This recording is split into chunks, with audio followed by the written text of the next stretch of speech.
Кристиан Тумалан започва да свири на пиано още от малък. Той е роден в Мексико, но вижда развитие на своя талант единствено в страната на неограничените възможности. Първите години от съзнателния си живот решава да се засели в Калифорния. Първите години са трудни за чужденец музикант, но с течение на времето успява да се докаже, дори създава група, която също в началото не се възприема.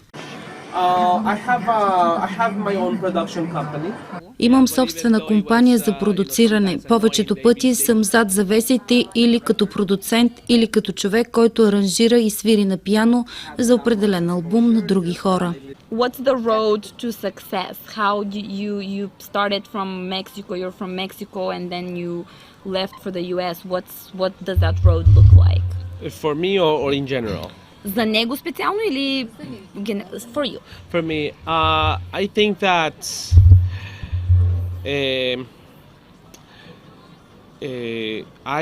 I can attribute that to mainly first the support of my family. За себе си аз мога това да го предоставя това първо на подкрепата от семейството. They always believed in me, they always supported Винаги all са what I вярвали в wanted to мен do. и са поддържали това, което аз исках да правя. Sometimes in the house I was practicing, it was very loud. Понякога вкъщи, когато практикувам на пианото, е много силна музиката и много високо. Yeah, but even though it was sometimes annoying, they wanted me to do it because they saw the talent in me. Въпреки че понякога за тях това не е било комфортно, те виждат таланта в него и са го подкрепяли винаги. And I didn't realize it until a friend told me later that I used to practice all the time.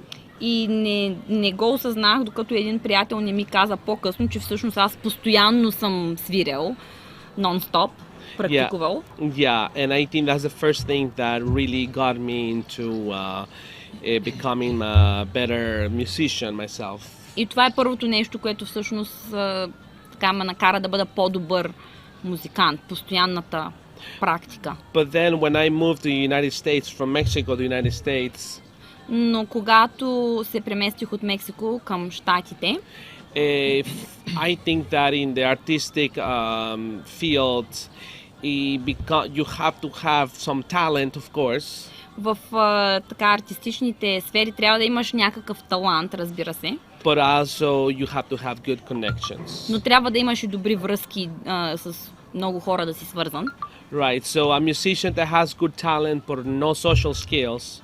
Музикант, който има добър талант, но никакви социални умения. I don't think has chances of success. Няма толкова шансове за успех.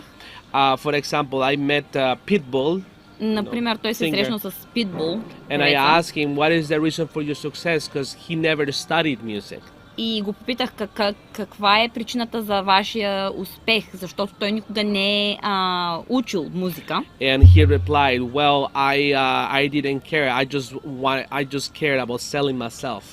И той отговаря, за мен това нямаше значение, аз просто исках да продам себе си, нали, да покажа себе си на хората. Right. So yeah, it's a combination. You have to know your craft as a musician, but you also have to understand your environment. И това е винаги комбинация. Трябва да имаш талант като музикант, но същевременно да знаеш публиката си и средата, в която си.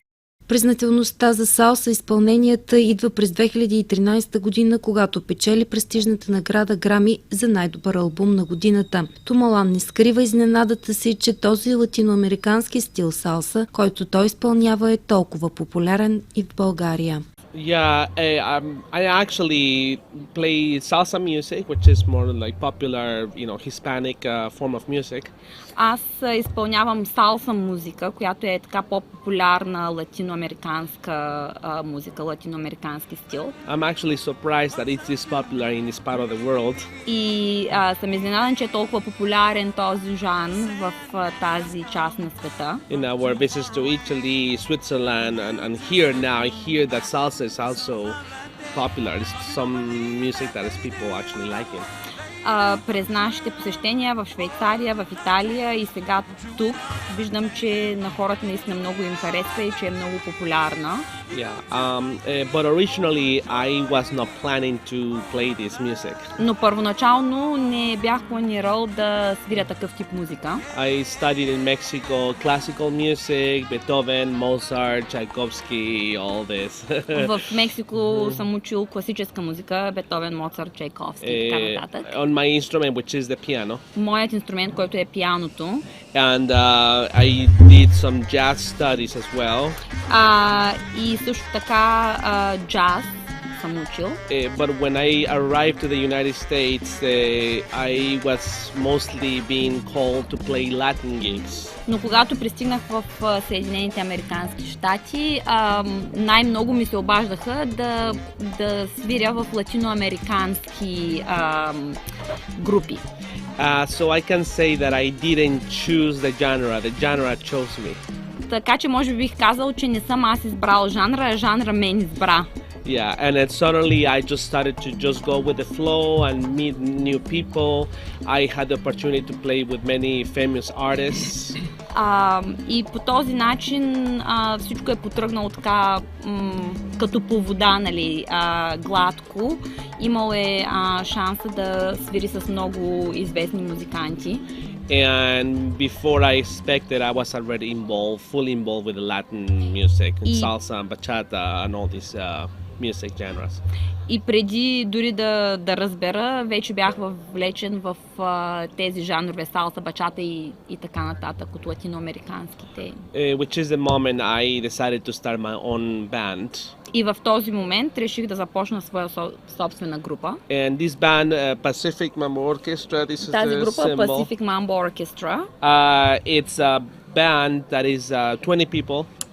Това е група, която се състои от 20 човека, 20 музиканта. And it's big because it honors the traditional jazz big band of the United States sound of the 1930s. И е известна, защото тя почита този оригиналния звук, който е много стар от 1930 година, тези ритми и музиканти. Yeah, many people consider this this band format already dead. Много хора смятат този формат, че е нещо на миналото, че е отмряло вече. And I think that the main reason is economics. It's very difficult to sustain a 20-piece band these days. И мисля, че основната причина за това е икономическа или финансова, защото е много трудно да се поддържа 20 човекова, 20 музиканта група. So, but from the very beginning, I had very big hopes that it would work. Но от самото начало имах големи надежди, че това ще проработи. And I just got on the phone with my partner Stefan Kuen. И He's a trumpet player. Аз и моя партньор Стефан Кюен, който е той от from Germany, right? From Germany, германец, който свири на тромпет. And we decided to make phone calls to the best musicians we know in town. Те са се свързали двамата и са решили да се обадят на най-добрите музиканти, които познават в града in San Francisco. In San Francisco. We had high expectations, so we were ready for them to say no, I don't want to participate in your band. И понеже те са имали високи очаквания, но също така са очаквали те да кажат не искаме да свирим във вашата група. Just to give you an example, one of my percussionists is a touring artist with Carlos Santana. Като пример, един от неговите перкусионисти в групата ходи на турне с Карлос Сантана. And he won 13 Grammys. И той е спечелил 13 Грами награди. And he said, yes, I want to play with you. И той каза, да, искам да свиря с вас. I had another musician who also toured with Frank Sinatra. Друг музикант, който е бил на турне с Франк Синатра. He's very famous in his own genre and he said yes, I want to play with Той е you. много известен в неговия си жанр и той също каза да. And the interesting part is that at the beginning I could not pay them. И интересното нещо е, че в началото аз не можех да им платя. They just say yes because they wanted to have the big band back and they all believed in the project. те казаха да, защото те искаха да видят върнат обратно тази голям оркестър, голямата група и просто искаха да видят проекта да бъде успешен. Yeah, in the beginning we had first concert we had only 5 people coming На to първия our концерт show. имахме само 5 човека, които идваха на нашето шоу. Yeah, but it was a lot of consistency. We played every single week, and in about a year we had almost full house. Но с много консистенция, така с порядъчност, свирихме всяка седмица и след около година имахме почти пълно заведение с хора. And in about 2 years we attained national attention. И след около 2 години постигнахме така национално признание и забелязване. It's been a very beautiful journey because it has not been only a work of me as a band leader, but it has been more of a community effort. Това беше една много така прекрасна пътека и прекрасно пътуване, защото не е свързано само с моят труд като лидер на групата, а с допринасяне от всички музиканти в групата и творение на целия отбор. Воден от любовта към приятелката си, която е българка, Кристиан за първи път посещава България и вече високо оценява гостоприемството и топлотата на българския народ, който му напомня на неговия роден град. Много ми е приятно да бъда тук в този разкошен град. My first time in Bulgaria. Това е първият ми път, първото ми посещение в България. I would never imagine to be in this side of the world anytime now.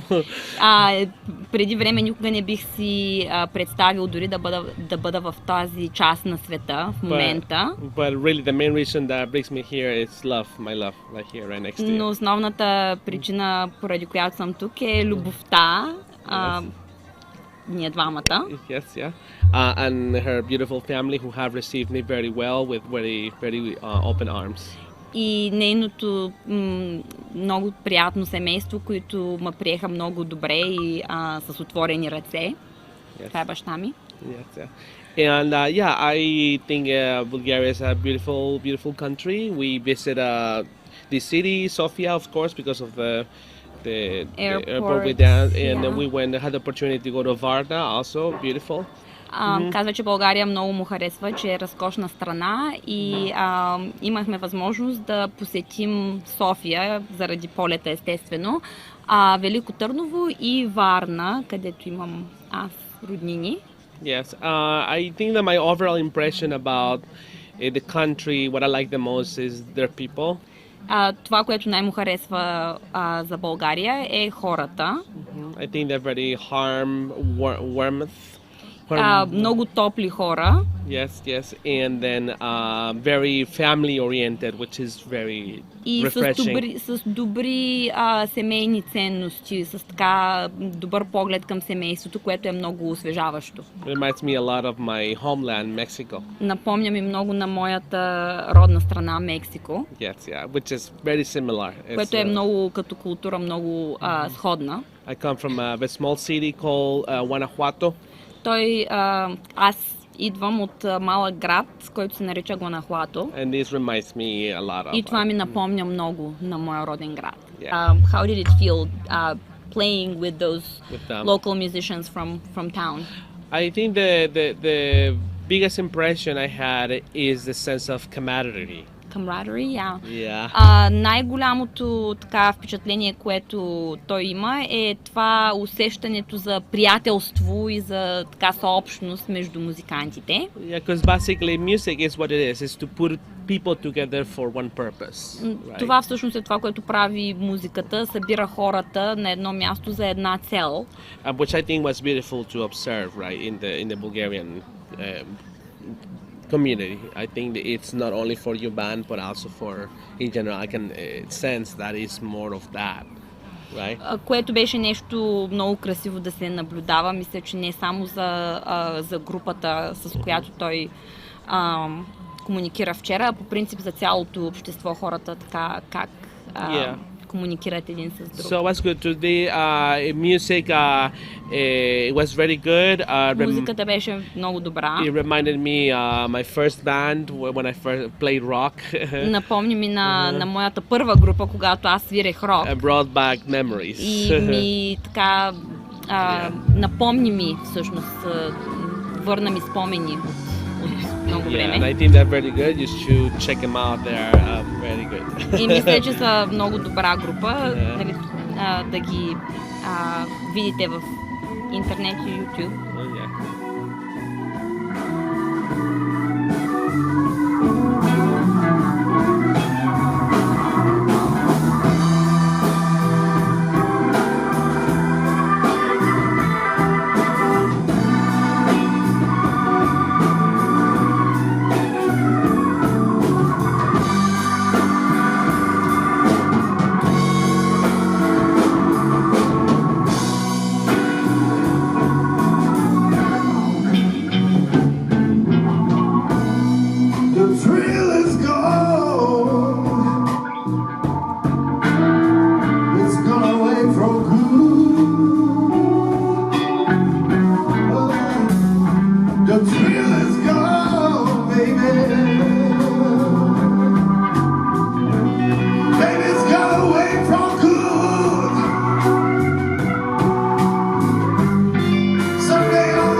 Beautiful people, beautiful men, beautiful women. Страхотни хора, нали, добре изглеждащи мъже и жени. It was not what I expected. Не беше това, което очаквах. Why? Yeah. Какво очакваш? In United States we have a big community, but it's mostly Russian or Ukrainian. В щатите имаме голямо така източноевропейско присъствие, но повечето хора са или руснаци, или украинци. Yeah, so for the Western people, we think of this part of the world as being just one, the same. За хората от Запада ние мислим за тази част от света като всичко едно и също. Right, but now that I'm here, I see that it's very different. Но сега като съм тук, виждам, че е много различно. Yeah, good people. Добри, много добри хора. Yeah, I like the humbleness of their hearts. И харесвам скромността на хората и на сърцата им. Така. Търновчани били много притеснени за срещата си с музикант от такава величина. Много бързо, след като се запознали с него, установили, че той е преди всичко човек.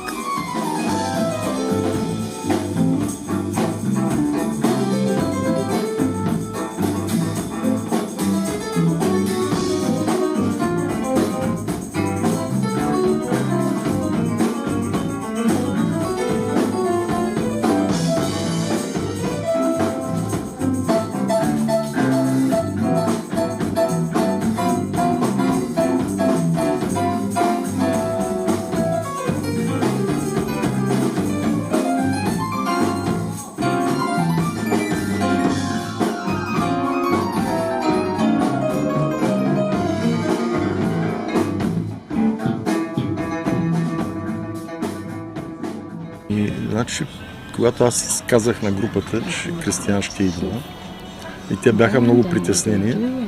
Пуснахме от YouTube групата, нали? Много сложни импровизации, джаз, всякаква музика, нали, от техните изпълнения и всички бяха много притеснени. Какво ще правим тук? Ние какви сме, нали, там, като човек с Грами, нали, признат, нали. И аз им казвам, вижте, всички музиканти са почнали от една нота, нали. И няма как да дойде някой такъв човек и да каже, махнете ми се от главата, нали. Той ще се адаптира към нас и ние към него, нали. Пък каквото стане, нали, не сме на концерт. И въпреки всички приказки, като вчера, като се събра групата, и ги усещам как са така. И първо започнаха, той седна на пианото и барабаниста и басиста започнаха да се чудят какво да свири, защото той свири там каквото той си харесва и иска. И постепенно с поглед, без да има думи, започнаха нещата да тръгват. И след това барабаниста Стефан каза, аз съм свирил с такъв човек никога до сега. Няма как да сбъркаш, нали? Той те води и просто ти само слушайки, нали, можеш да се адаптираш към него и да се чувстваш много добре като свириш. И той каза, за минус това ще остане една незабравима нощ. В този момент аз без да искам си ударих главата в заведението и му казах, аз вече я забравих. Кристиан обича предизвикателствата и е готов да експериментира, като въведе български фолклорни мотиви в неговата музика. I frankly haven't had that much exposure. Just I listen to Lili Ivanova a little bit through Sitsa. I think it's beautiful voice. Аз не съм имал толкова, нали, възможност да слушам българска музика, повече от Русица, от мен, т.е. Съм чувал и много ми харесва Лили Иванова, страхотен глас има. And I looked up the disc that was sent out of space. И говори за музиката, която е записана в космоса. And the folkloric music has a lot of И фолклорът има много дълбочина в музиката. Yeah, especially the vocal part. I really, особено really вокалните елементи, наистина така много грабват. Yes, and I'm always up for fusioning any kind of music into Latin, what I do. И аз винаги съм отворен към идеята да вкарам, нали, други мотиви и елементи към латиноамериканските към латиноамериканският жанр. Музиканта пожела на българите да научат салса, защото тя сближава хората. First wish is for someday in the near future to bring the Pacific Mambo Orchestra to Bulgaria, so people to hear. Първото нещо, което, нали, желая, да някога в близкото бъдеще да можем да доведем цялата група Pacific Mambo Orchestra, за да споделим тази музика с българският народ. They can always see our videos on YouTube, Pacific Mambo Orchestra on YouTube, very easy to find. Винаги те могат да навидят в YouTube Pacific Mambo Orchestra, много лесно се намира. And and it's more danceable, be ready to dance.